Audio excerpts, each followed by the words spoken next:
声玄黄天尊。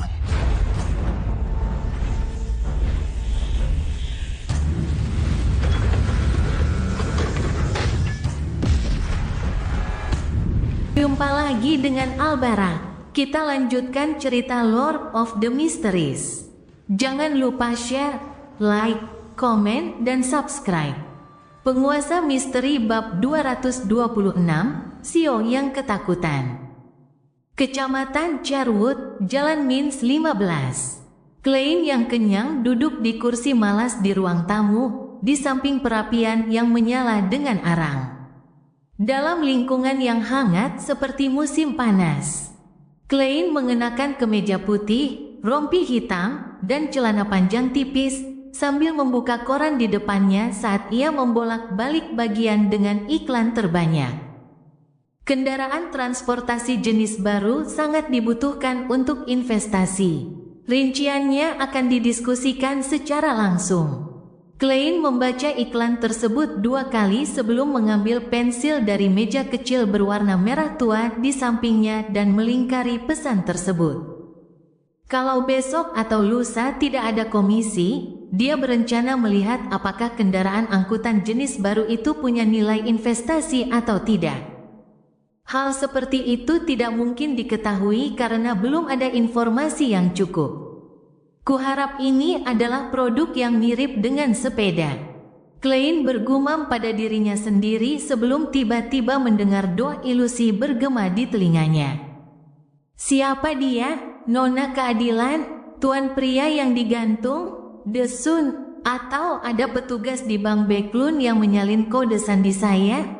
Pikiran-pikiran melintas di benak Klein saat ia meletakkan koran.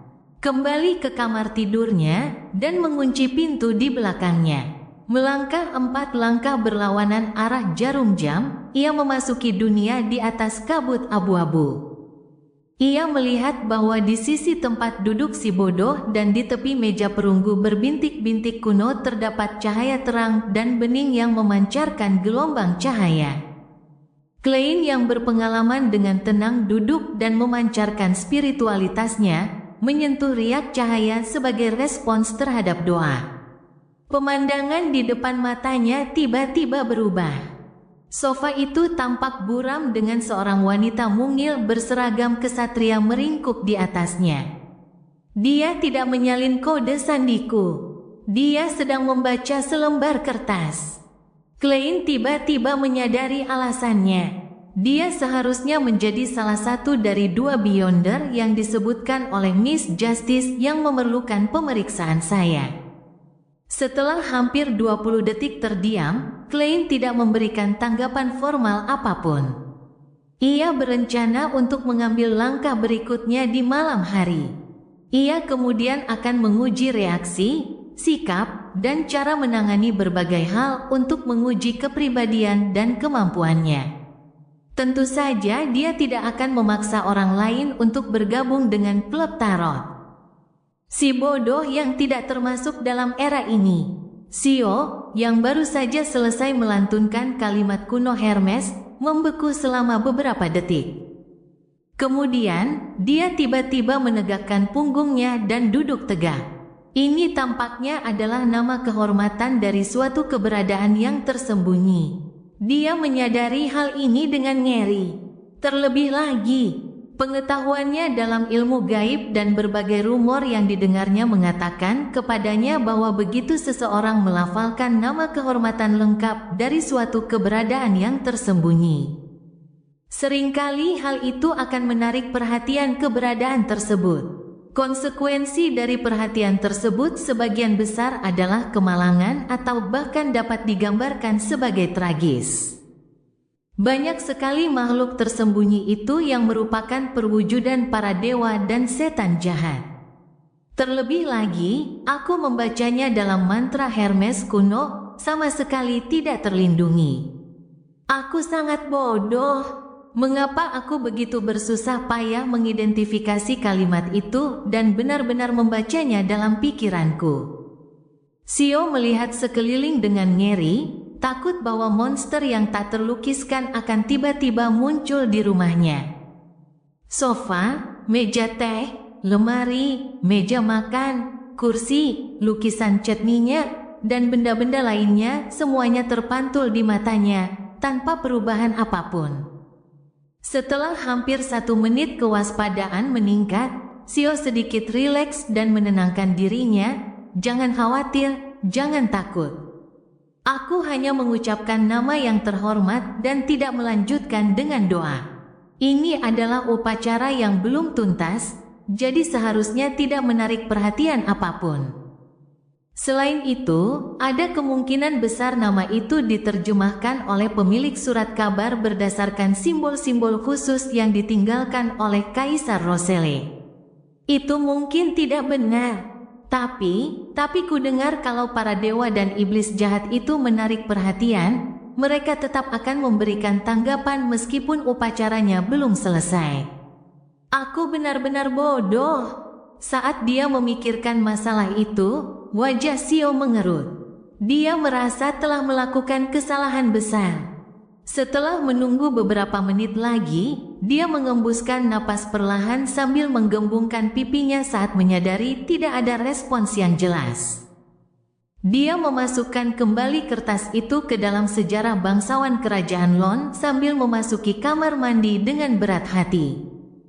Dia menyalakan keran dan mencoba menggunakan air dingin untuk menjernihkan pikirannya. Memercikkan. Saat air yang hampir bening mengalir turun, Xiao membungkukkan punggungnya dan menjulurkan kedua telapak tangannya untuk meneguk air. Tepat saat dia hendak membasahi wajahnya dengan air dingin, dia melihat rambut coklat panjang dan sedikit keriting di cermin melalui sudut matanya. Adapun dia, rambutnya yang kuning sebahu dan tidak terawat. Tiba-tiba, rambut Xiao berdiri tegak. Dia menghentakkan kaki ke tanah dan dengan dorongan tangannya, dia melesat ke belakang, memutar tubuhnya setengah jalan dan menghantam entitas itu dengan sikunya. Aduh! Dia bersandar pada tubuh yang hangat, menyebabkan pihak lain menjerit seperti yang sudah dikenalnya sebelum jatuh ke tanah. Xiao menghentikan semua tindakan selanjutnya dan menatap sahabatnya yang sedang memeluk perutnya kesakitan, dengan air mata di matanya. Sudut mulutnya berkedut tanpa dia sadari saat dia berkata, "Force, kapan kamu kembali?" Force tidak langsung menjawab. Butuh waktu cukup lama baginya untuk mengatasi rasa sakitnya. Saat dia perlahan berdiri, menggunakan dinding sebagai tumpuan, dia menggerutu, "Aku baru saja kembali." "Xiao, apa kau gila? Kenapa kau menyerangku tanpa melihat dengan jelas? Dan kau memukulku dengan sangat keras. Kamu datang dari mana?" tanya Xiao canggung. "Lewat jendela kamar mandi." "Kenapa? Apa ada masalah?"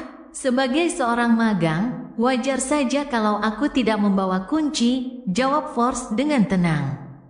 Xiao menegakkan punggungnya dan menyingkirkan semua tanggung jawab. "Lalu kenapa kau tidak masuk lewat pintu? Kau benar-benar membuatku takut tadi." Force mengedipkan matanya dan berkata, "Jika memang begitu, aku harus membuat satu putaran besar." "Itu terlalu merepotkan, aku terbiasa berjalan dalam garis lurus."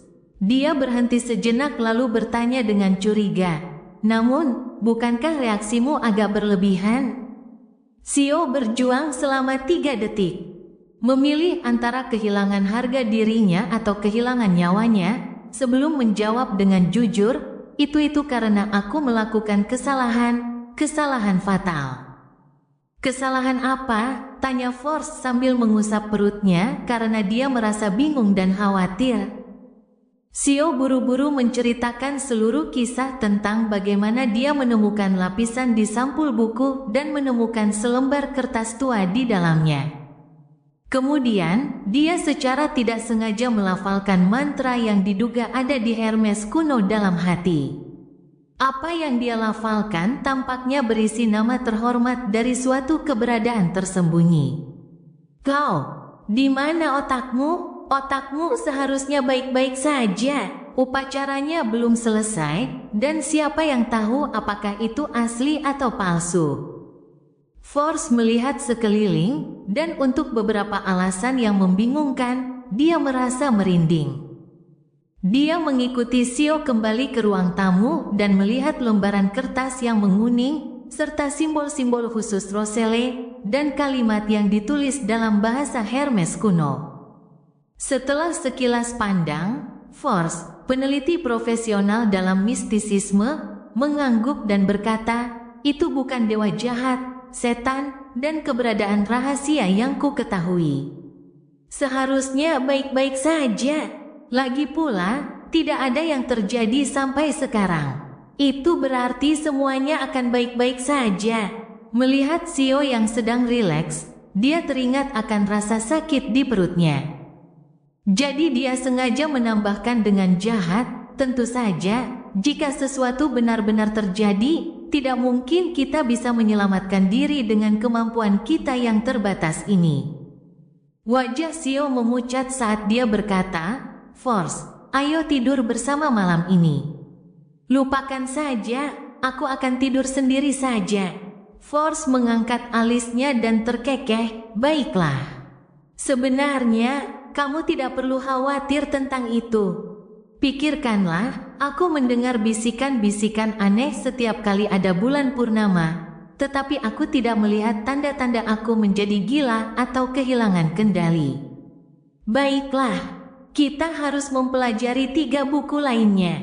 Jika ada kertas yang sama dan mantra yang sama, itu berarti kemungkinan besar itu adalah lelucon dari Viscount Klein." Keduanya buru-buru membolak-balik studi lambang negara dan buku-buku lainnya serta memeriksanya dengan saksama, tetapi mereka tidak menemukan hal lain yang tidak biasa. Xiao menatap Force, yang balas menatapnya, membuat suasana kembali muram. "Haruskah kita menyelinap ke bagian tengah Katedral Saint Samuel malam ini?" Xiao mengajukan saran yang inspiratif. "Itu adalah kantor pusat gereja Dewi Malam di Keuskupan Beklun. Kenapa tidak Katedral Saint Hierland? Aku rasa Dewi Malam tidak akan melindungiku." Force menjawab tanpa sadar. Itu adalah kantor pusat gereja Dewa Uap dan Mesin yang terletak di wilayah St. George, berdekatan dengan banyak pabrik besar di Tenggara. Kedua wanita dengan keyakinan berbeda itu terdiam lagi, dan setelah beberapa saat, Force mendesah dan berkata, "Dan itu akan membuat kita menjadi sasaran Nighthawks atau Machinery Heavy Mine. Itu mungkin tujuan dari keberadaan tersembunyi itu. Baiklah, tidurlah. Kita akan tahu jawabannya besok pagi. Jika tidak terjadi apa-apa saat itu, berarti semuanya akan baik-baik saja." Di tengah malam, bulan merah menyala tertutup awan, dan bintang-bintang nyaris tak terlihat di langit di atas Beklun. Klein secara naluriah terbangun, mengangkat selimutnya, turun dari tempat tidur, dan memasuki dunia di atas kabut kelabu. Dia duduk di kursi berpunggung tinggi milik si bodoh. Dia berencana untuk menanggapi pendamping Nona Justice dan melanjutkan proses pemeriksaan. Pada saat itu, dia tiba-tiba mendapat ide baru. Mungkin dia bisa mencoba dan melihat apakah dia bisa menariknya ke dunia di atas kabut kelabu dalam situasi saat ini. Nona muda itu pasti tertidur, dan bahkan jika aku berhasil, dia mungkin akan menganggapnya sebagai mimpi yang tampak lebih jelas dari biasanya. Jika aku berhasil, aku dapat memutuskan sambungan tepat waktu untuk mencegahnya melihat sekelilingnya dengan jelas.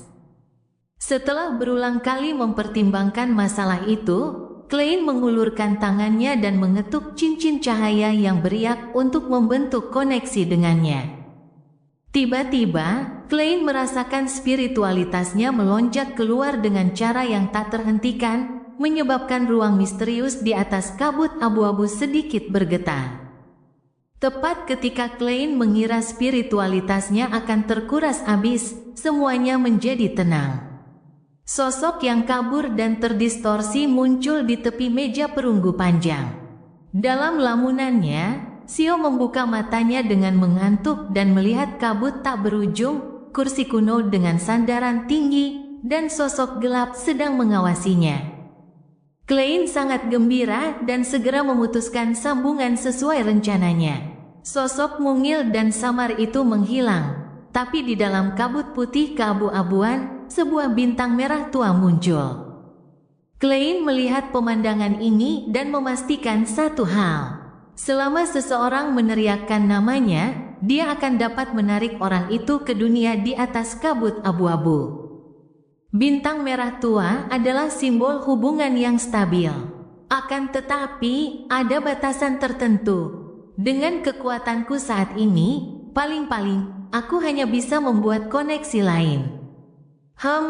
Berdasarkan pengalamanku sebelumnya, spiritualitasku saat ini hanya bisa menarik Beyonder yang berada di sekuens yang lebih tinggi dariku, dan itu belum tentu berhasil.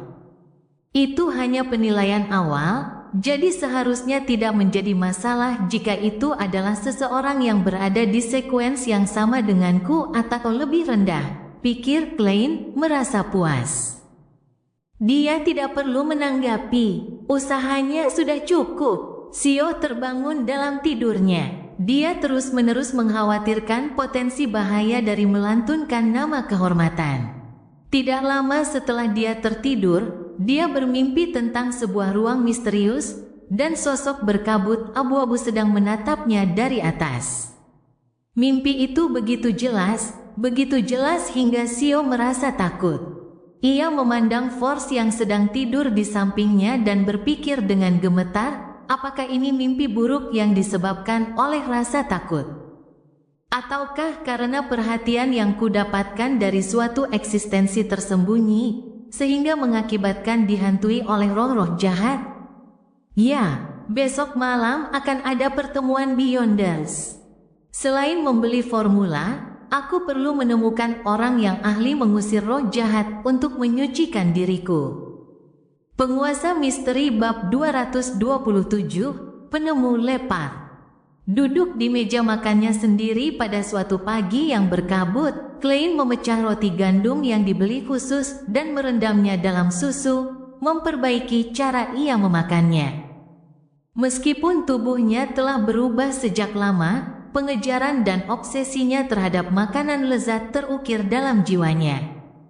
Dia sama sekali tidak mampu beradaptasi dengan gaya sarapan kerajaan Lon yang monoton dan berulang-ulang. Dia hanya bisa mencoba yang terbaik dalam bereksperimen. Dia berusaha untuk tidak membatasi dirinya pada roti panggang, roti, bacon, sosis, dan mentega. Dia berusaha keras untuk memperluas batasan dan memperbaiki cara makannya. Misalnya, resep-resepnya memiliki tambahan baru seperti kue isi daging babi dari selatan, mie Vienna Potter, dan kue jagung panggang.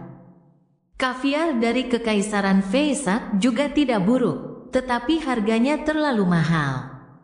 Hanya cocok untuk jamuan formal. Klein mengambil sepotong kecil roti gandum yang telah dilunakkannya dan memasukkannya ke dalam mulutnya. Hanya dengan mengunyahnya sedikit, dia bisa merasakan perpaduan rasa susu dengan aroma gandum. Rasa sisa roti itu bahkan lebih manis. Setelah sarapan, Klein meletakkan peralatan makannya, tetapi ia tidak terburu-buru merapikan meja. Ia mengambil koran dan mulai membaca. Saya akan melakukan ramalan sebentar lagi. Jika tidak ada hal lain yang bisa dilakukan, saya akan mengunjungi Tuan Lepard di Third Street, Jared Borough, dan melihat apakah kendaraan transportasi barunya layak untuk diinvestasikan. Backlund benar-benar besar. Setiap wilayah kota hampir seukuran kota Tingen. Wilayah timur khususnya sangat menggelikan. Setidaknya 2 kali lebih besar. Cara termudah dan terhemat untuk bepergian adalah berjalan kaki, diikuti dengan metro uap sebelum berjalan kaki lagi. Itu hanya membuang-buang waktu. Pikiran Klein mengembara tanpa tujuan. Sistem kereta kuda umum Backlund agak mirip dengan Tingen. Harganya hampir sama, tetapi satu-satunya masalah adalah sebagian besarnya terbatas pada satu wilayah. Jika seseorang ingin pergi dari Sherwood ke St.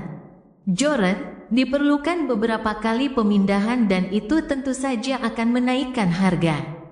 Situasi seperti itu membuat prospek kendaraan transportasi baru sangat menarik. Ketuk, ketuk, ketuk.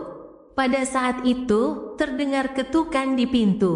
Kedengarannya sekeras suara palu. Siapa dia? Apa mereka tidak tahu cara memencet bel pintu? Dia menggumamkan beberapa patah kata, menegakkan kerah bajunya, berjalan ke arah pintu, dan menariknya terbuka. Di depannya ada wajah yang dikenalnya. Dia adalah lelaki dataran tinggi yang mengejar Ian di kereta bawah tanah uap. Kulitnya gelap, rongga matanya cekung, dan dia lelaki kurus dan kuat. Berdasarkan hasil mediumship Klein, nama pria itu adalah Mersol, seorang algojo geng Zemanger yang hampir setara dengan bosnya. Permisi, siapa yang Anda cari? Apakah Anda punya tugas untuk dipercayakan kepada saya? Klein sengaja berpura-pura bingung. Mersol mengenakan mantel hitam dan topi sutra yang megah, tetapi dia sama sekali tidak terlihat seperti seorang pria terhormat. Dia menatap Klein dengan dingin, lalu bertanya dalam bahasa Lon, dengan aksen dataran tinggi yang kental, apakah Anda detektif Sherlock Moriarty? Ya, jawab Klein singkat dan jelas. Mersol menganggukkan kepalanya dengan kaku. Saya ingin mempekerjakan Anda untuk menemukan seseorang.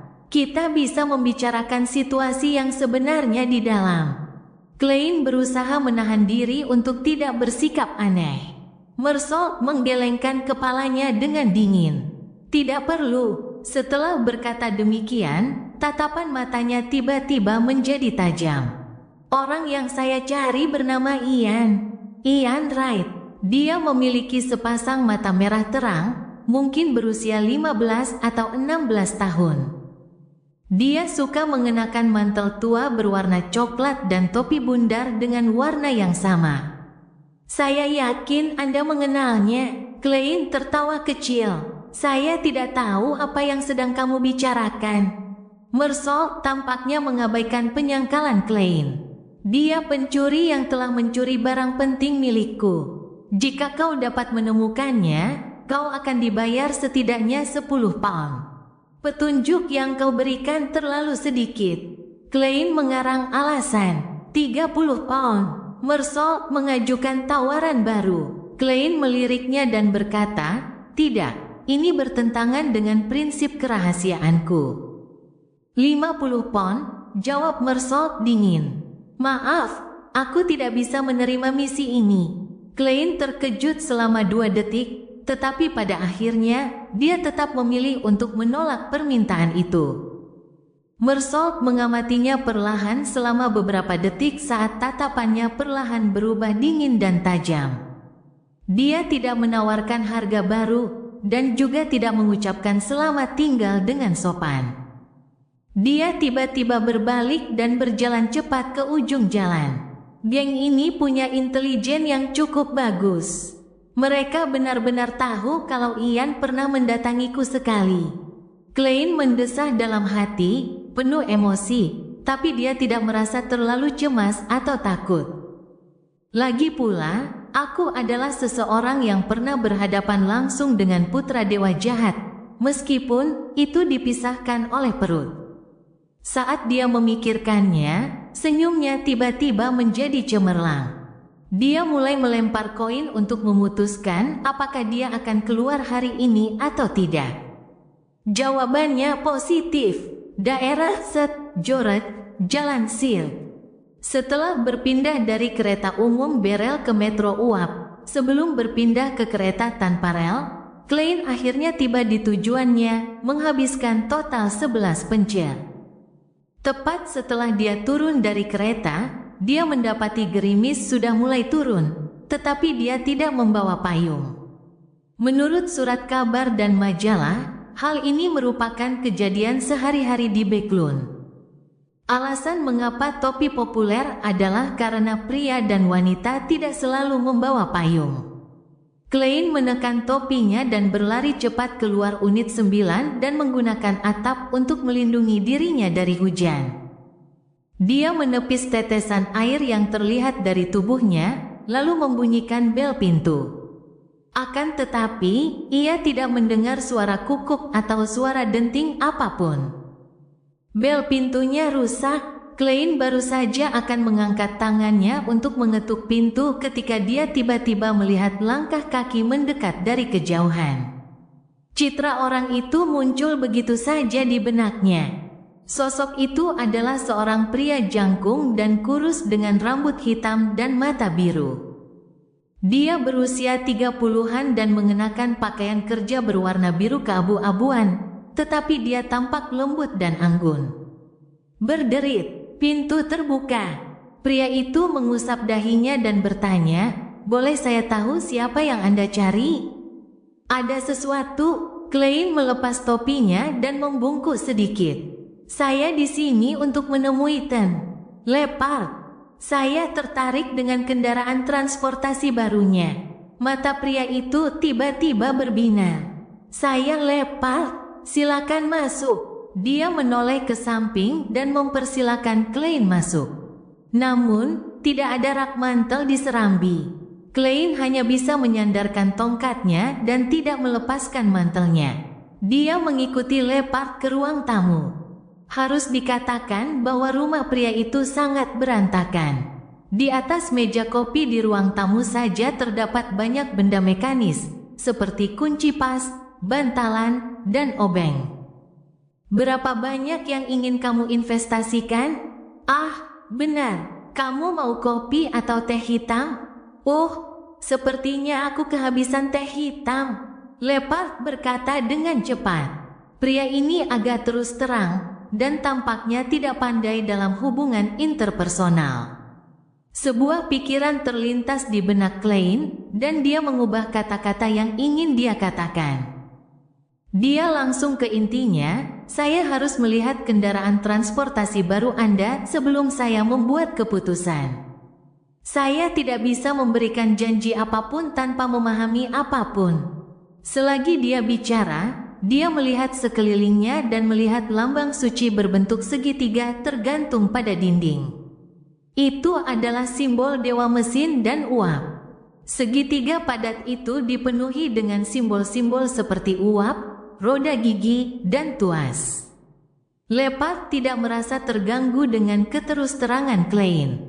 Dia langsung berkata, "Akan kutunjukkan padamu." Begitu dia mengatakan itu, dia menepuk kepalanya. "Aku hampir lupa. Kita harus menandatangani perjanjian kerahasiaan untuk memastikan bahwa kamu tidak mencuri penemuanku."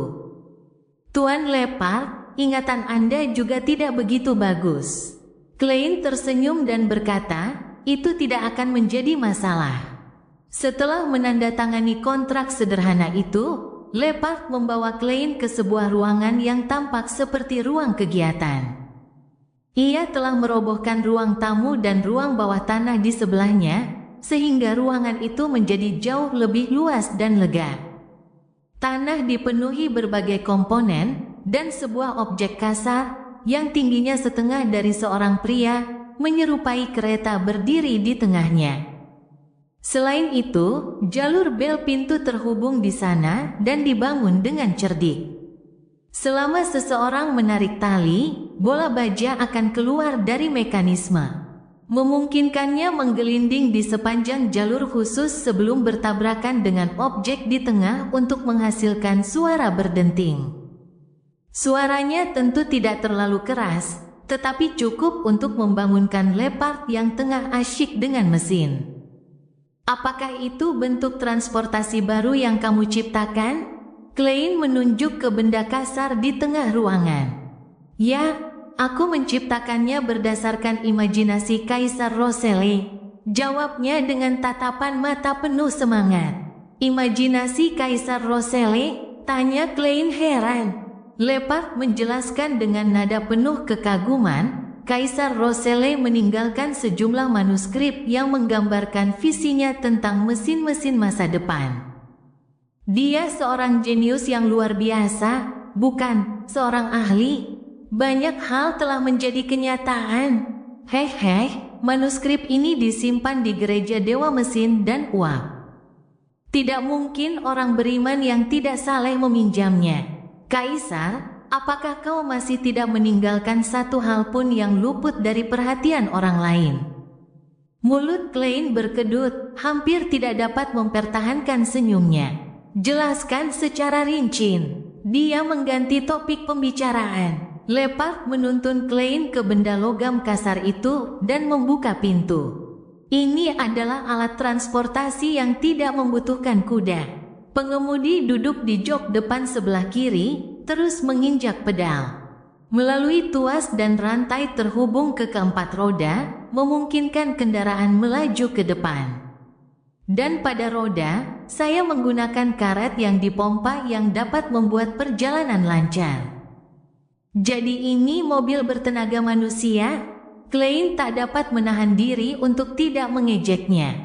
Dia berkata dengan penuh pertimbangan, dengan kereta sebesar itu, dan setidaknya ada 4 penumpang, mustahil untuk menempuh jarak sejauh itu hanya dengan mengandalkan kekuatan manusia saja. Itulah tujuan saya selanjutnya, mengurangi beban dan memperbesar tuas beberapa kali. Namun, kondisi keuangan saya tidak dalam kondisi terbaik. Saya tidak dapat mendanai upaya apapun lagi. Leopard menatap Klein penuh harap. Mengapa tidak mempertimbangkan metode lain? Seperti menggunakan uap sebagai tenaga penggerak? Klein perlahan-lahan menyusun kata-katanya.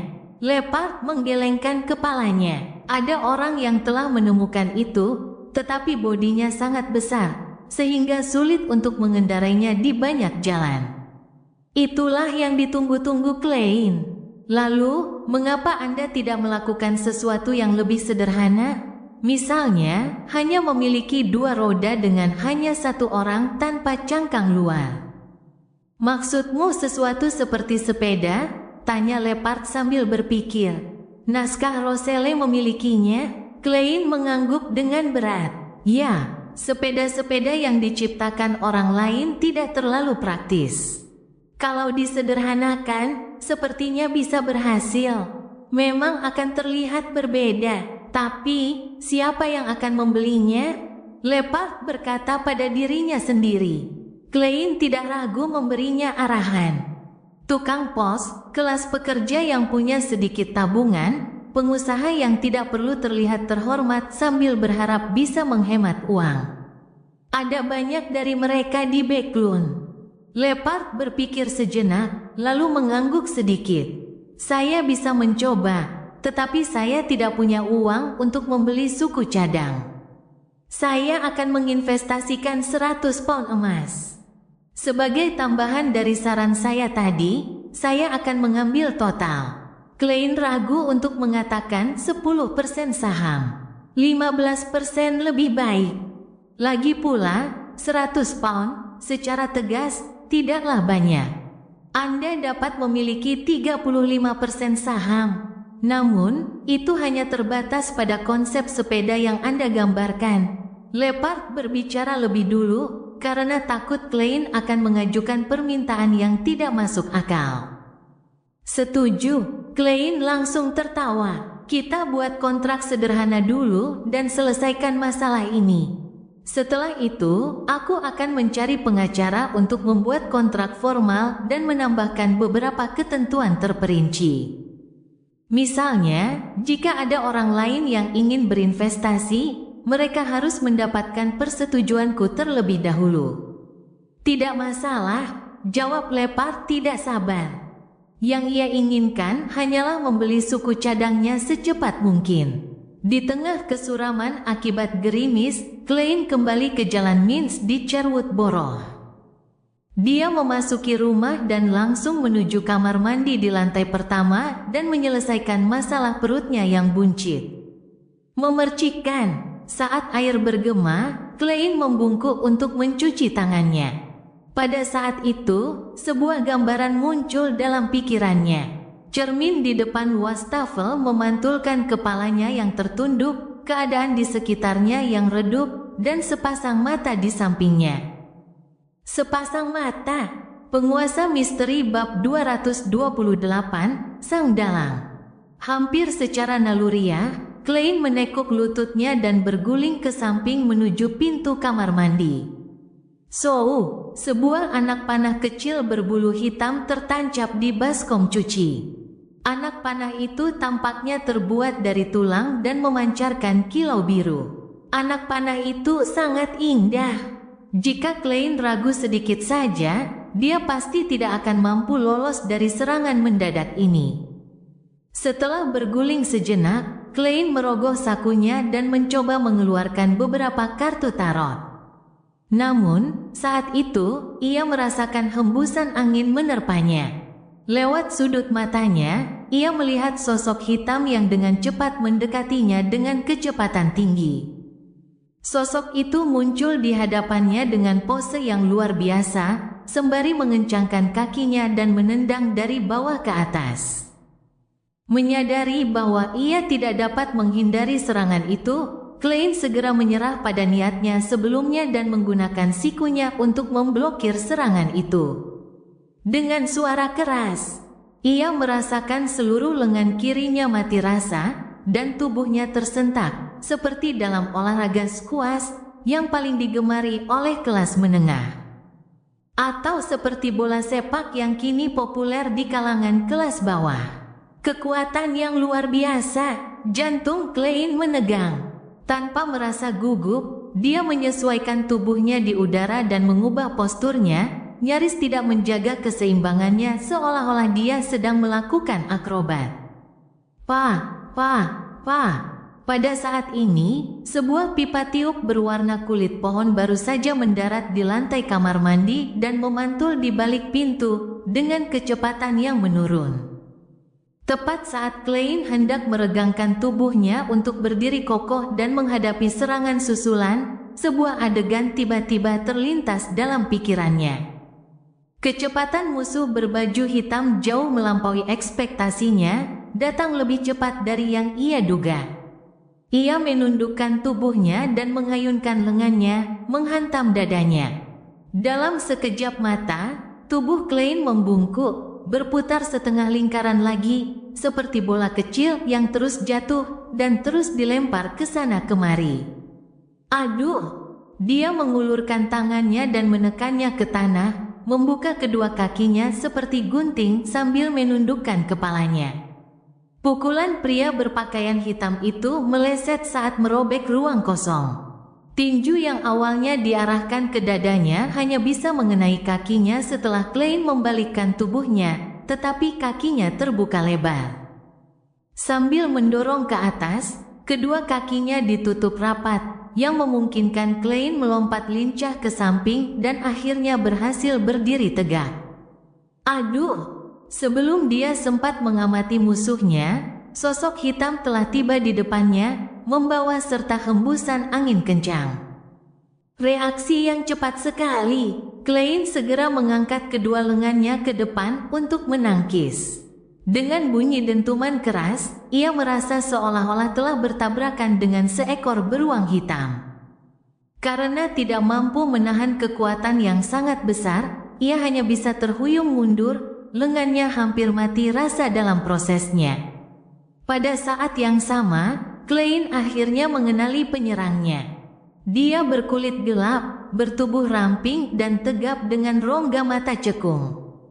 Dia tidak lain adalah Algojo Geng Zemenger, Mersault, orang yang datang menemui detektif Moriarty tadi pagi. Dengan sorot mata tajam, Mersault mengejarnya dengan ketat sambil mengayunkan kedua tangannya, melancarkan pukulan kiri atau kanan dalam rentetan serangan ke arah Klein. Kesenjangan antara kekuatan Klein dan lawannya terlihat jelas. Dia tidak mampu menghadapinya secara langsung, dan dia harus mengandalkan kelincahan dan indera penglihatannya untuk menghindari serangan bertubi-tubi itu. Tidak, aku harus memanfaatkan sepenuhnya kelebihanku. Dengan pikiran yang sama, Klein berhenti terlibat dalam pertarungan jarak dekat. Ia menundukkan tubuhnya dan berguling ke samping. Krek! sebuah kursi hancur berkeping-keping akibat tendangan Mersault. Klein menopang tubuhnya dengan satu tangan sambil mengerahkan tenaga pada pinggangnya dan terus berguling untuk mencari kesempatan menggunakan kartu tarot dan jimat buatannya sendiri. Ketuk, ketuk, ketuk. Mersault segera menyusul dan menendangkan kakinya satu demi satu, yang sama sekali tidak lebih lambat dari lawannya. Ia bagaikan seekor beruang raksasa dengan kelincahan dan tidak memiliki kelemahan sama sekali. Ia membuat Klein yang sedang berguling hanya mampu fokus pada menghindar dan bertahan, tanpa memberinya kesempatan untuk menarik kartu atau menggunakan jimatnya. Bunyi keras, bunyi keras, bunyi keras. Sebuah kursi patah, meja terbalik, rak mantel terguling, dan Klein telah berputar hampir sepanjang jalan, tetapi situasinya berubah menjadi mengerikan. Aku tidak bisa terus seperti ini. Dia terus menghindar, berguling dan jatuh, mencari setiap kesempatan untuk membalikkan keadaan. Tiba-tiba sebuah ide muncul di benaknya ketika dia melihat meja kopi di ruang tamu melalui sudut matanya. Bam! Klein menangkis pukulan itu dengan satu tangan sambil melompat kembali ke ruang tamu sambil menahan rasa sakit. Pada saat ini, otot-otot kaki Mersault tiba-tiba membengkak seperti terisi udara. Boom! Dia menginjak tanah dengan sangat keras hingga tanah itu tampak berguncang. Lalu dia melompat dan menembak Klein seperti peluru, dengan salah satu kakinya diarahkan padanya. Klein nyaris berhasil bertahan sejenak sebelum terpental lagi, menghantam meja kopi dengan bunyi berdenting, membuat perlengkapan minum teh keramik beterbangan menuju lemari. Menghamburkan pulpen bulat, templat kontrak, dan berbagai surat kabar ke lantai. Melihat detektif bermantel hitam berkancing dua itu melemah akibat benturan dan sesaat tidak dapat berdiri atau berguling, kilatan tajam terpancar di mata Mersault. Ia meluncur maju, mendorong lututnya keluar di tengah suara pecahan porselen. Mata Klein menjadi gelap saat dia menyaksikan kejadian ini. Dia sudah memegang templat kontrak di tangannya. Dia telah melarikan diri ke meja kopi di ruang tamu, mengabaikan peringatan yang diberikan firasatnya, semata-mata untuk mengambil templat kontrak atau koran. Ketika dia melihat lutut Mersault datang ke arahnya, pergelangan tangan Klein bergetar. Pada saat itu, sebuah adegan muncul lagi dalam pikirannya, adegan di mana leher Mersault terpelintir ke belakang. Klein sedikit menekan pergelangan tangannya, menggoyangkan templat kontrak di tangannya. Kontrak itu bagaikan anak panah yang terbuat dari baja halus saat melesat ke tenggorokan Mersault. Saat itu, jarak antara mereka berdua kurang dari 1 meter. Terlebih lagi, saat Mersault mendekat, jarak antara mereka semakin mengecil. Sebuah benda putih terpantul di mata Mersault saat ia secara naluriah mencoba melompat mundur untuk menghindarinya. Aduh, kontrak itu menusuk tepat kerongkongan Mersault, menembus tenggorokannya. Darah dengan bercak-bercak darah bergelembung menyembur keluar saat Mersault terjatuh di depan Klein, lututnya membentur tanah dengan keras. Huf, huf, huf.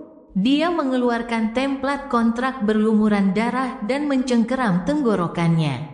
Akan tetapi, ia tidak dapat menghentikan darah yang mengalir keluar dari lukanya, dan matanya perlahan-lahan menjadi tidak fokus. Pada akhirnya, tubuhnya berkedut beberapa kali, dan dia berhenti bergerak. Klein butuh waktu sejenak untuk memulihkan diri sebelum ia memiliki kekuatan untuk berbalik dan berdiri. Ia memegang beberapa kartu tarot di antara jari-jarinya, berjaga-jaga terhadap kemungkinan serangan balik dan musuh lainnya. Setelah mengaktifkan penglihatan rohnya dan memastikan penyerangnya telah mati, Klein melihat sekelilingnya dan tidak melihat aura lain. Baru kemudian ia merasa sedikit tenang. Ia melihat 2 kursi patah, meja kopi pecah di beberapa tempat, dan porselen berserakan di lantai. Seluruh ruang tamu, ruang makan, dan serambi berantakan. Sambil menundukkan kepalanya, dia melihat bahwa lengan bajunya telah rusak dan lapisan luar kainnya telah terkena banyak debu. Tiba-tiba, Klein berkata pelan dengan nada merendahkan diri, tidak ada cara untuk mengklaim penggantian atas ini. Hahaha. Ia tertawa seolah-olah telah menemukan sesuatu yang dapat menghiburnya seumur hidup. Ia tertawa sangat keras hingga tubuhnya membungkuk ke depan dan ke belakang, sehingga hanya tawanya yang bergema di seluruh rumah. Beberapa detik kemudian, Klein berhenti tersenyum dan berjalan ke arah mayat itu dengan ekspresi berat. Dia ingin membuat orang mati berbicara. Karena sudah familiar dengan ritual mediumship dan sudah menjawab doanya sendiri, Klein menghirup aroma menyegarkan itu dan menggunakan teknik ramalan mimpi untuk berbisik. Dalang yang mengirim Mersault pada misi ini. Tak lama kemudian, matanya berubah hitam saat ia memasuki mimpi dan melihat bayangan abu-abu kabur.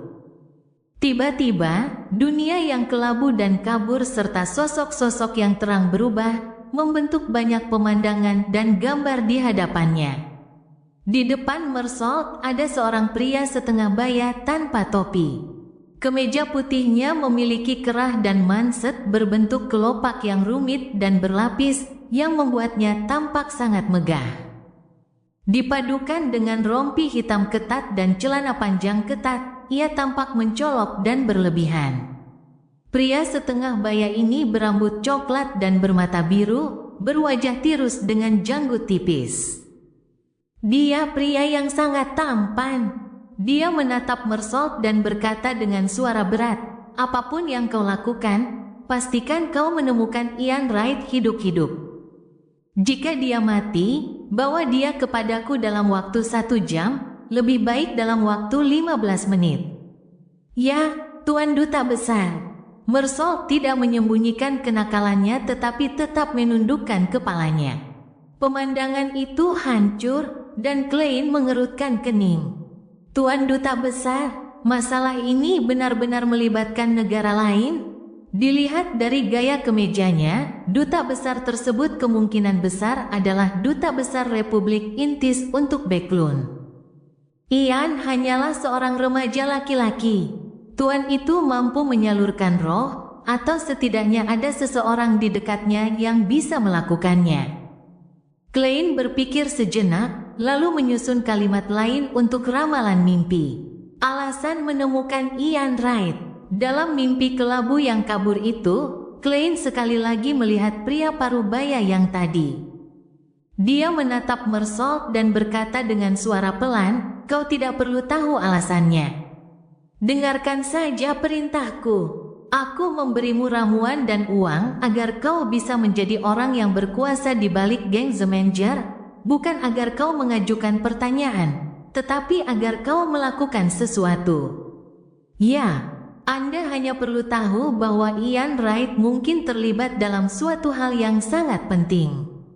Saat pemandangan itu memudar, Klein sekali lagi keluar dari mimpinya. "Sebuah benda yang sangat penting. Aku benar-benar tidak tahu, Ian. Apa itu? Ramuan." Jadi Mersault sebenarnya adalah seorang Beyonder. Tidak heran jika kemampuan bertarungnya begitu kuat dan mengerikan. Dia seharusnya menjadi Beyonder yang ahli dalam bidang ini. Saat pikiran-pikiran ini terlintas di benaknya, Klein merasa lelah. Tampaknya menanggapi permintaannya sendiri telah menghabiskan terlalu banyak spiritualitasnya. Jika dia ingin agar standar mediumnya dikembalikan seperti sedia kala, dia memperkirakan hal itu hanya akan terjadi saat dia menjadi Sequence 7. Setelah mengakhiri ritual dan menghilangkan tembok spiritualitas, Klein memandang mayat Mersault dan mengamatinya dengan cermat untuk waktu yang lama. Akhirnya, ia melihat bintik-bintik cahaya spiritual berkumpul di luka di tenggorokan lawannya, perlahan membeku menjadi satu bagian. Dengan hati-hati meraihnya, Klein mengeluarkan benda merah tua yang tampak seperti jeli dari bumi. Apakah ini karakteristik Beyonder yang ditinggalkan oleh Mersault? Aku ingin tahu ramuan sekuens macam apa itu. Itu mudah dipastikan. Aku akan mendapatkan jawabannya dengan melakukan ramalan di atas kabut abu-abu. Secara teori, karakteristik Beyonder dari Beyonder sekuens rendah akan mampu memberikan seseorang kekuatan yang sesuai, bahkan tanpa bahan pelengkap. Namun, seseorang dapat dengan mudah kehilangan kendali dan menjadi gila di tempat setelah mengonsumsinya. Hampir semua bahan pelengkap untuk ramuan sekuens rendah tidak memiliki spiritualitas. Pikiran Klein menjadi liar sebelum akhirnya memaksa dirinya untuk fokus. Mayat kini berada di depannya. Ia pusing memikirkan apa yang harus ia lakukan selanjutnya. Penguasa misteri bab 229, yang lebih kecil dari dua kejahatan. Mayat Mersault tergeletak di sana, matanya terbuka lebar, seolah masih ada tatapan pembunuh di matanya. Luka yang telah memutuskan separuh tenggorokannya awalnya tipis, tetapi dengan kondensasi karakteristik Beyonder, luka itu telah melebar cukup banyak dan menjadi jauh lebih hancur. Pada saat yang sama, fenomena inkontinensia setelah kematian membuat tubuh bagian bawahnya berbau busuk. Klein memegang benda seperti jeli merah itu, merasa gelisah tentang apa yang harus dia lakukan selanjutnya. Ia punya 3 pilihan umum. Yang pertama adalah membersihkan tempat kejadian perkara, mengobati luka-lukanya, dan melaporkannya ke polisi atas nama pembelaan diri yang sah.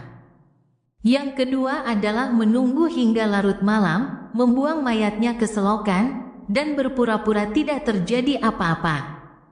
Yang ketiga adalah segera melepaskan identitasnya saat ini, melarikan diri ke kota lain, dan mengganti namanya lagi. Masalah dengan pilihan pertama adalah Klein masih menjadi penduduk ilegal dengan banyak rahasia di baliknya. Melaporkannya ke polisi dapat dengan mudah menyebabkan ditemukannya masalah dengan identitasnya. Sedangkan untuk pilihan kedua, selain terus-menerus khawatir mayatnya akan ditemukan dan polisi akan mengetuk pintunya, ada bahaya tersembunyi lainnya. Ketika duta besar di belakang Mersault mengonfirmasi hilangnya atau kematian bawahannya, dia pasti akan mengirim orang lain ke jalan Mins 15 lagi. Ketika itu terjadi, Klein mungkin akan menghadapi musuh urutan 7 dan atau urutan 6. Dia menghadapi faksi yang mungkin saja merupakan sebuah negara yang kuat. Pilihan ketiga tampaknya menjadi pilihan yang paling bijaksana dan aman yang memungkinkannya menghindari semua risiko, tetapi ada juga sisi buruknya, yaitu potret Klein kemungkinan akan dipajang. Sehingga membuatnya dicari. Lebih jauh lagi, potret itu akan menjadi potret dirinya yang tidak menyamar yang akan dijelaskan oleh Nyonya Semer di sebelah, tetangganya pengacara Jurgen, dan yang lainnya. Begitu pemberitahuan pencarian dipublikasikan di surat kabar terkait, bahkan jika itu terbatas pada wilayah Backlund yang lebih luas.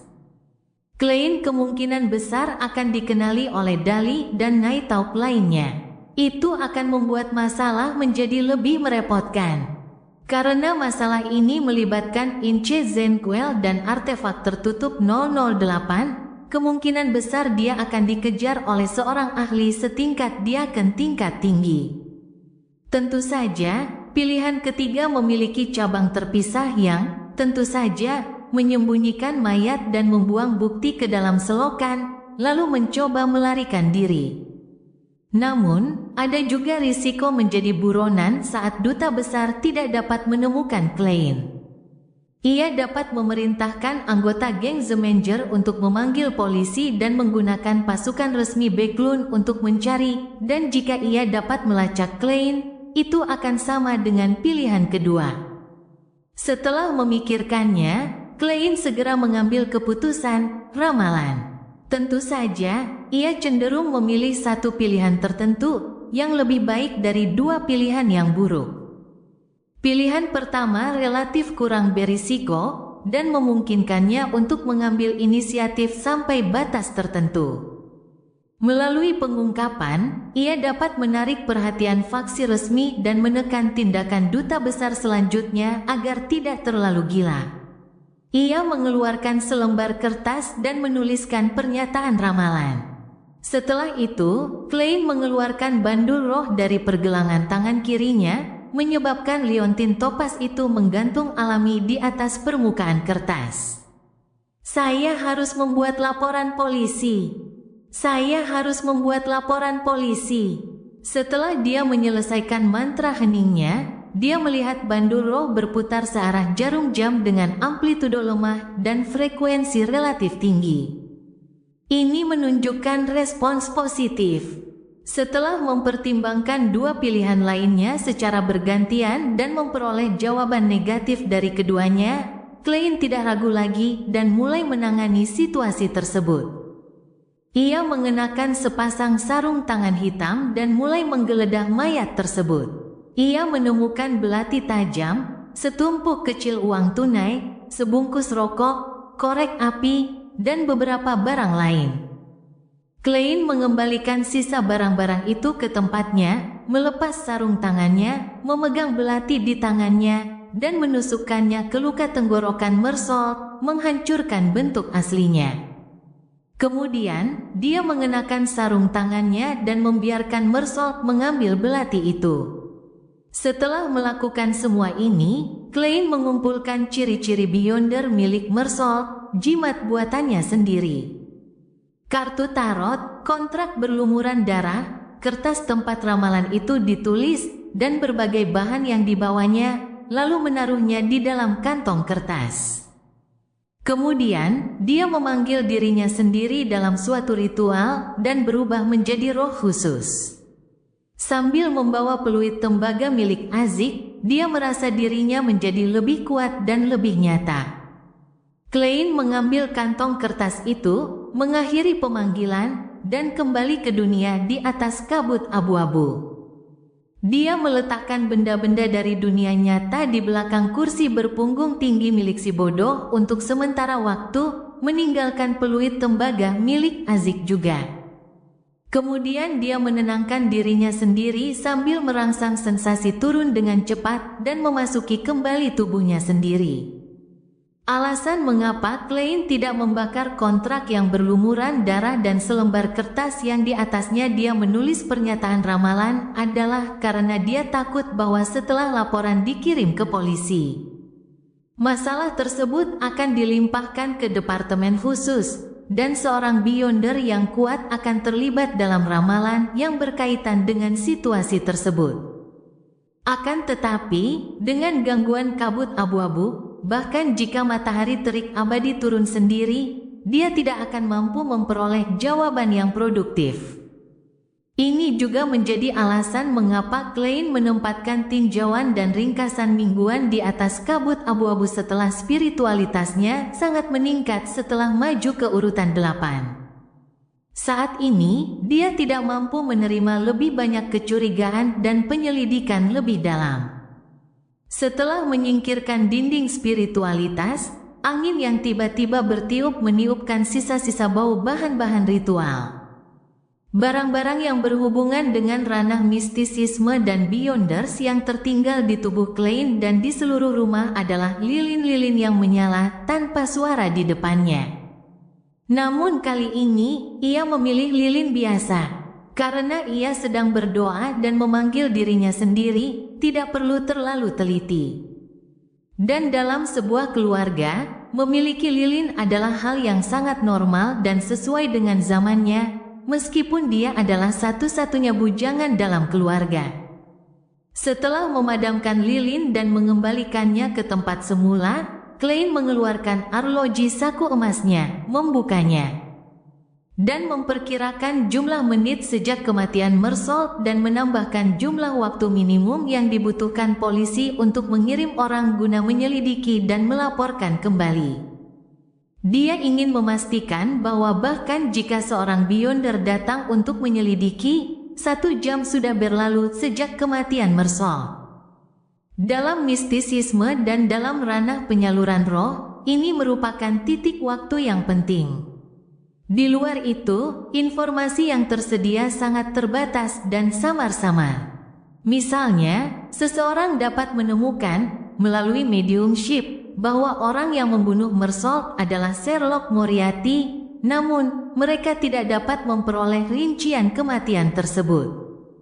Mengenai apakah lawan-lawannya dapat menebak apakah Beyonders terlibat, Klein tidak khawatir sama sekali, karena faktor utama yang terlibat, kontrak templat berdarah, berada di atas kabut abu-abu.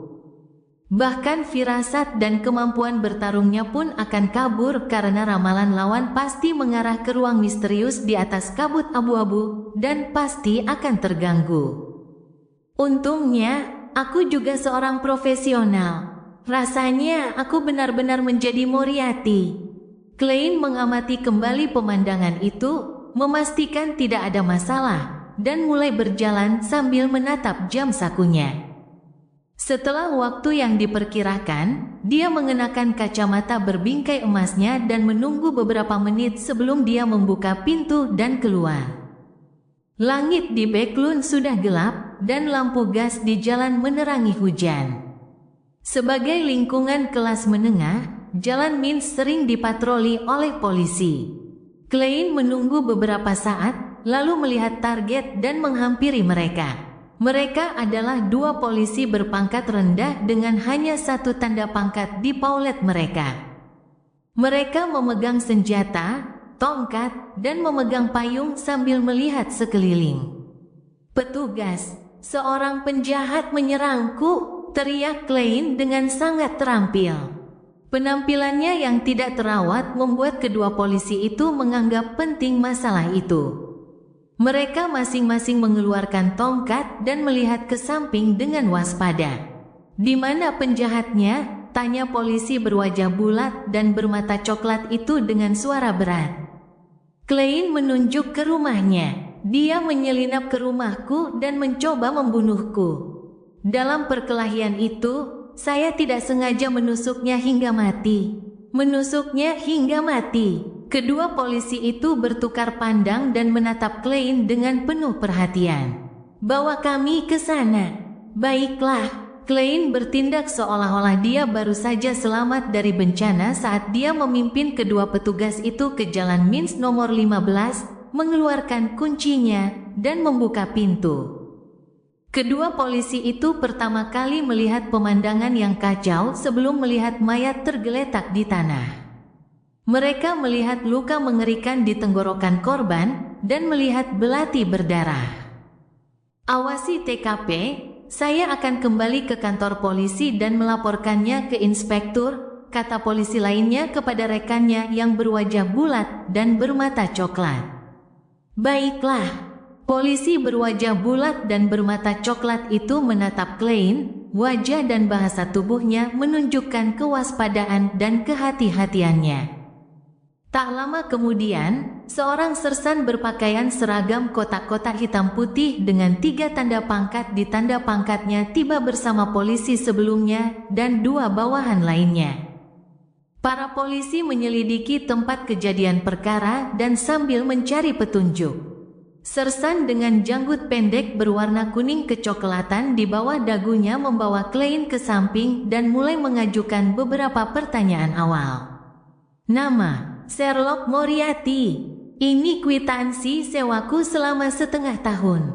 Klein sudah lama mempersiapkan semua ini. Sersan itu menatapnya dengan santai dan terus bertanya, "Apa pekerjaanmu?" "Detektif swasta," jawab Klein terus terang. Sersan itu mengerutkan kening dan berkata, "Apakah Anda kenal orang yang meninggal itu? Apakah Anda tahu mengapa dia menyerang Anda?" "Saya kenal dia. Namanya Mersol dan dia adalah Algojo Gengzemenger." Klein tidak menunggu sersan itu mengajukan pertanyaan lebih lanjut saat dia melanjutkan. "Saya sebelumnya menerima pekerjaan dari Ian Wright yang meminta saya untuk menyelidiki mantan majikannya, Detektif Zriel Victor Lee. Masalah ini kebetulan terkait dengan geng The Manger dan Mersol.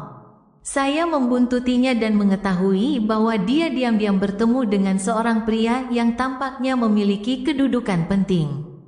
Mersol memanggilnya sebagai Tuan Duta Besar. Setelah mengatakan itu, Klein tidak terkejut melihat ekspresi sersan itu berubah. "Duta Besar, apakah Anda tahu namanya?" tanya sersan itu dengan suara berat. "Entahlah, tapi kalau saya lihat fotonya, saya pasti mengenalinya," Klein berkata jujur. "Pagi ini, Mersol datang kepada saya dan meminta saya mencari Ian Wright. Atas dasar etika profesi saya sebagai detektif swasta, saya menolaknya, dan ketika saya pulang malam harinya, saya diserang dan hampir terbunuh olehnya. Syukurlah, saya masih cukup ahli dalam pertempuran dan cukup cepat bereaksi." Sersan itu berpikir sejenak dan menanyakan rincian pertarungan.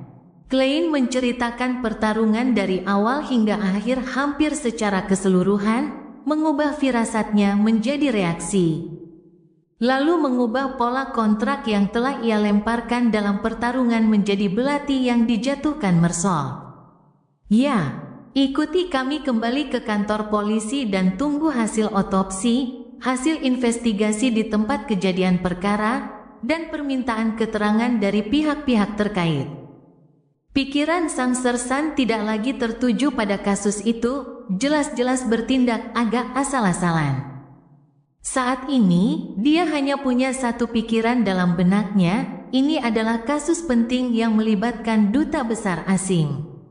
Dia harus segera melaporkannya. Dalam kebingungannya, dia tiba-tiba memikirkan sebuah pertanyaan dan dengan cepat menambahkan, "Apa keyakinanmu?"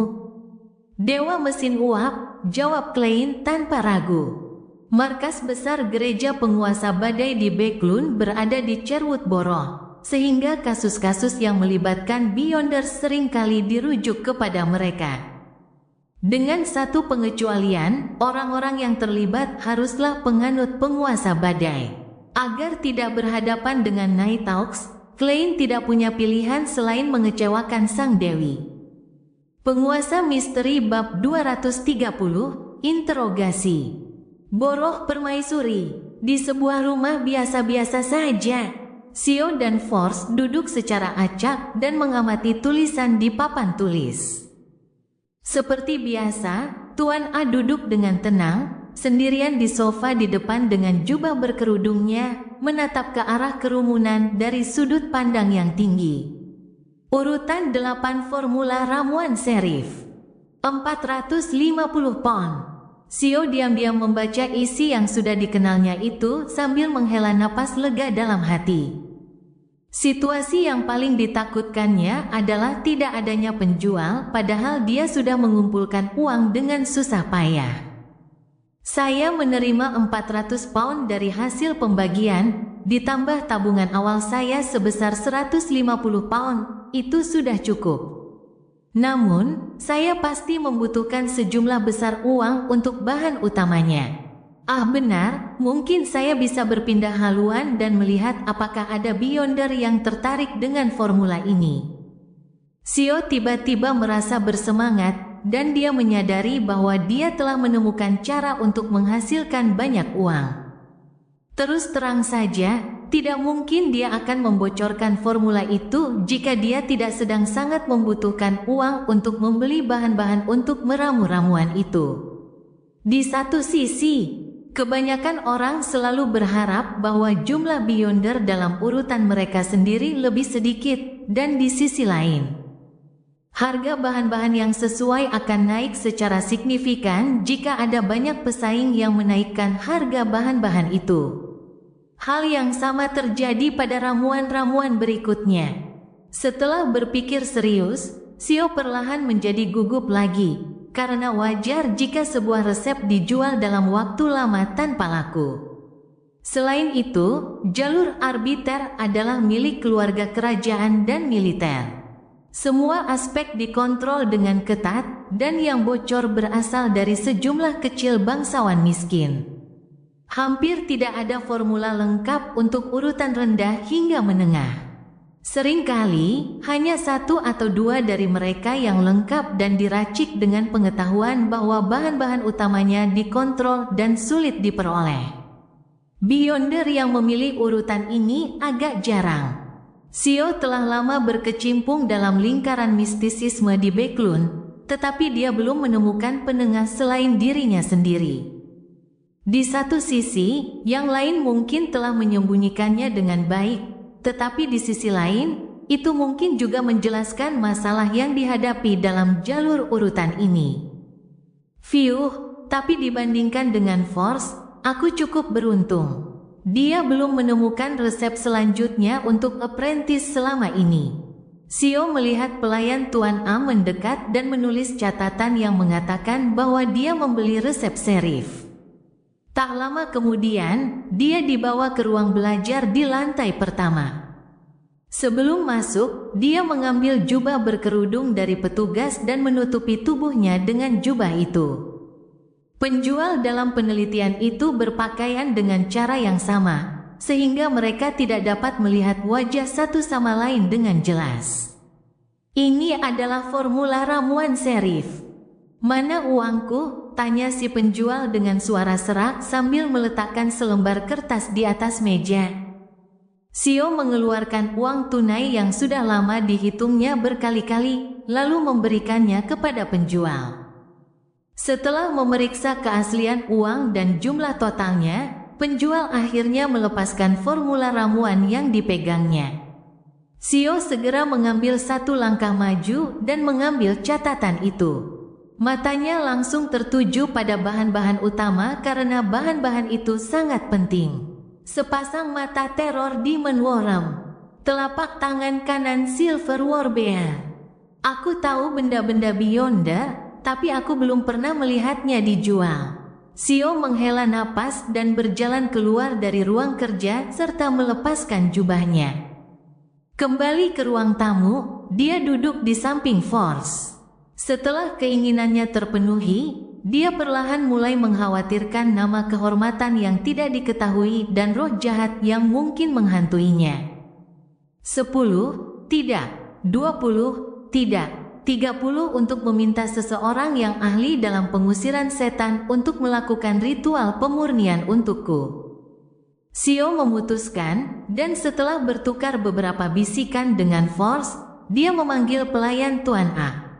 Setelah berakhirnya jeda komunikasi bebas, dia melihat permintaannya muncul sebagai entry tambahan di papan tulis. Diduga dihantui roh jahat, meminta bantuan teman yang ahli dalam pengusiran setan. 30 pon. Tak lama kemudian, pelayan Tuan A datang menghampiri mereka berdua dan diam-diam mengajak mereka ke ruang tamu di lantai pertama. Ada seorang pria yang mengenakan topeng putih di dalam. Dia melihat ke arah dua orang yang mengenakan jubah longgar yang menutupi jenis kelamin mereka dan terkekeh. Perkenalkan diriku dulu, supaya kamu tidak meragukan kemampuanku. Tidak, kami percaya pada Tuan A, kata Xiao, dengan tudung kepalanya di wajahnya, sebelum Force sempat membuka mulutnya. Dia sengaja menekan suaranya untuk mencegah suara kekanak-kanakannya mengungkapkan identitasnya. Lelaki bertopeng putih itu merentangkan tangannya dan tertawa. Ini kebiasaanku, aku penganut matahari. Seperti yang kau tahu, ini tidak umum di Beklun atau di seluruh kerajaan. Hanya pada saat-saat seperti inilah aku bisa hidup sebagai diriku yang sebenarnya. Karena konflik besar antara gereja matahari abadi yang berkobar dan gereja dewa badai, gereja matahari abadi tidak pernah bisa mendapatkan hak untuk menyebarkan agama di kerajaan Lon. Seorang penganut matahari, ekspresi lesu Force langsung menghilang. Ini pertama kalinya aku melihat penganut matahari yang masih hidup. Aku tidak mungkin bisa bertemu diplomat yang berkedudukan tinggi. Kalau begitu, haruskah aku merasa terhormat? Pria bertopeng putih itu merentangkan kedua tangannya lebar-lebar dan mengangkatnya sebagai tanda pujian untuk matahari.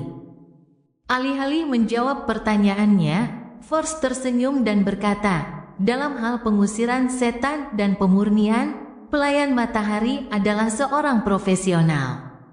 Hati kami tenang, jadi kami bisa memulainya.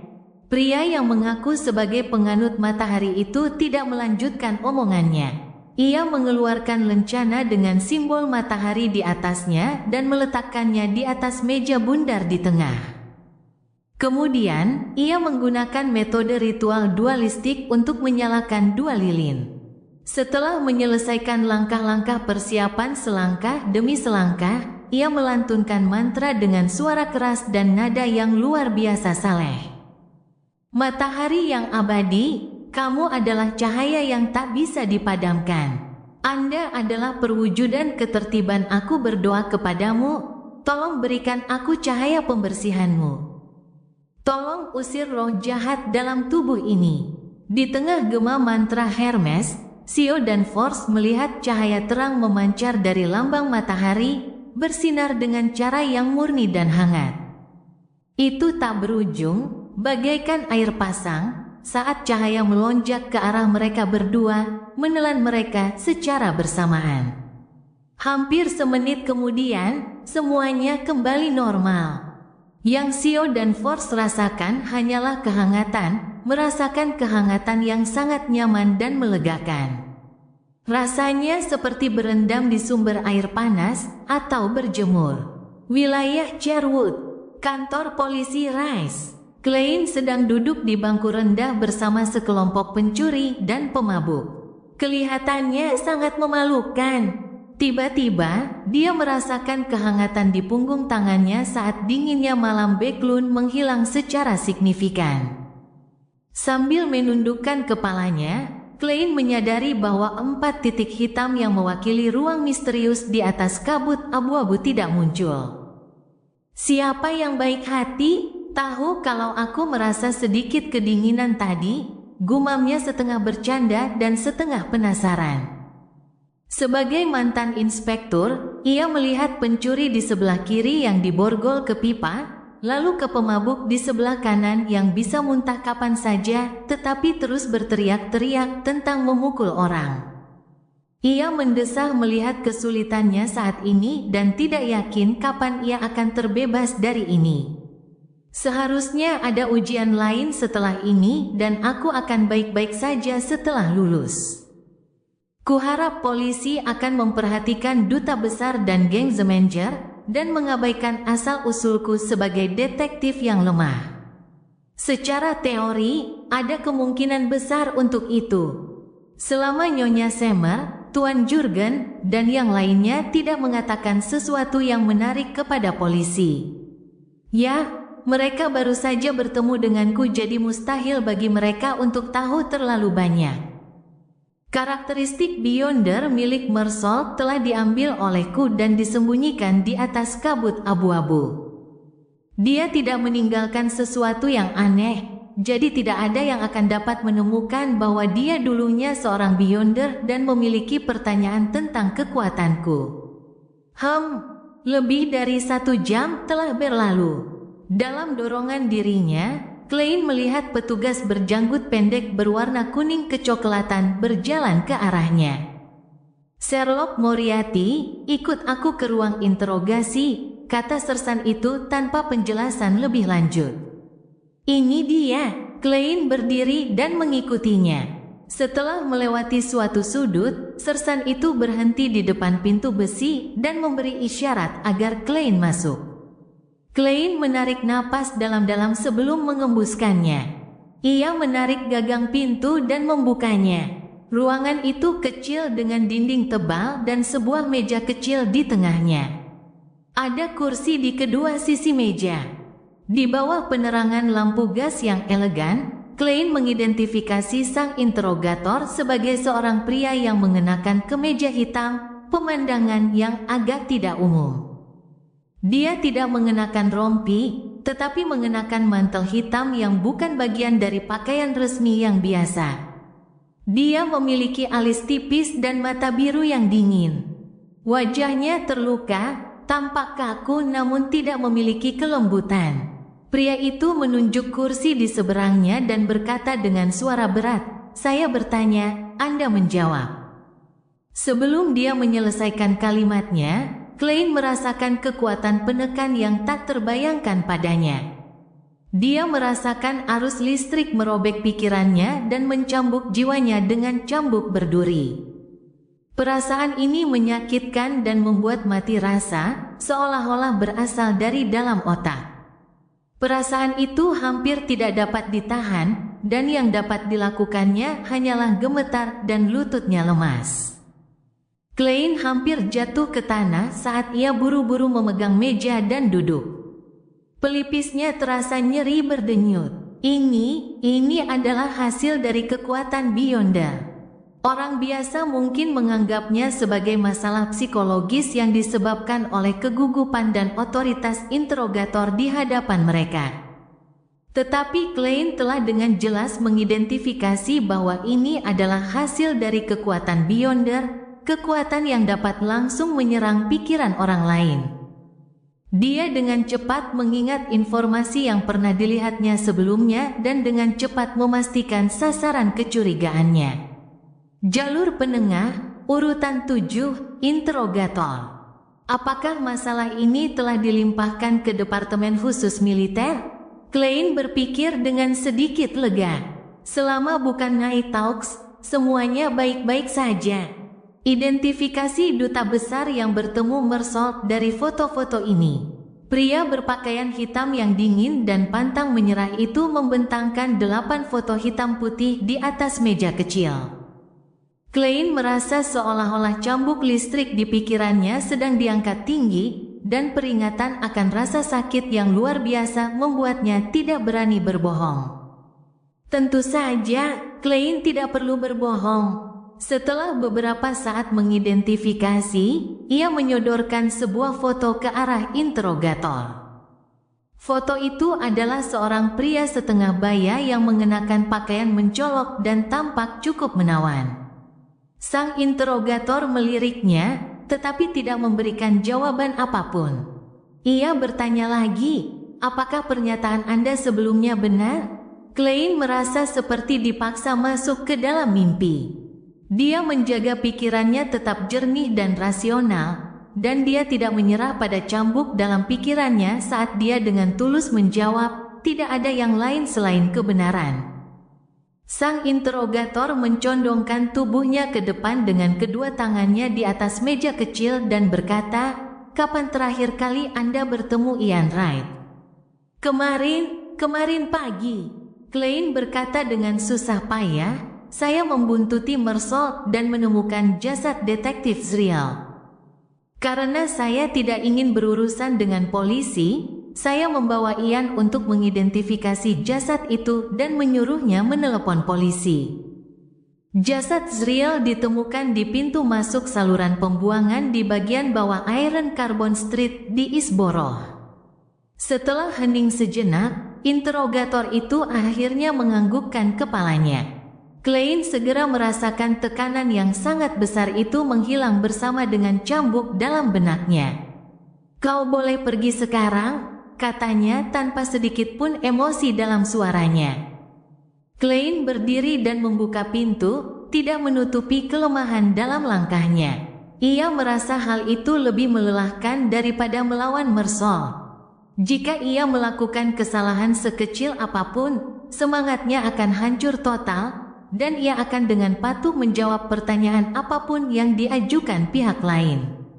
Tidak, jika bukan karena fakta bahwa jiwaku istimewa dan bagaimana jiwaku telah diuji dengan amarah dan teriakan dalam jangka waktu yang lama, yang membuatku tetap tenang dan rasional dalam keadaan tertentu, kemungkinan besar aku sudah mengalami gangguan mental sekarang. Klein berjalan kembali menyusuri koridor. Punggungnya terasa dingin. Pada saat ini, sersan sebelumnya datang dan berkata, "Ikutlah denganku untuk mengisi beberapa formulir. Pengacara Jurgen sedang menunggu untuk membebaskanmu." Fiuh, Klein diam-diam mengembuskan napas dan benar-benar rileks. Dia tahu bahayanya sudah berakhir. Cerita bersambung. Jangan lupa share, like, komen, dan subscribe agar tidak ketinggalan cerita selanjutnya.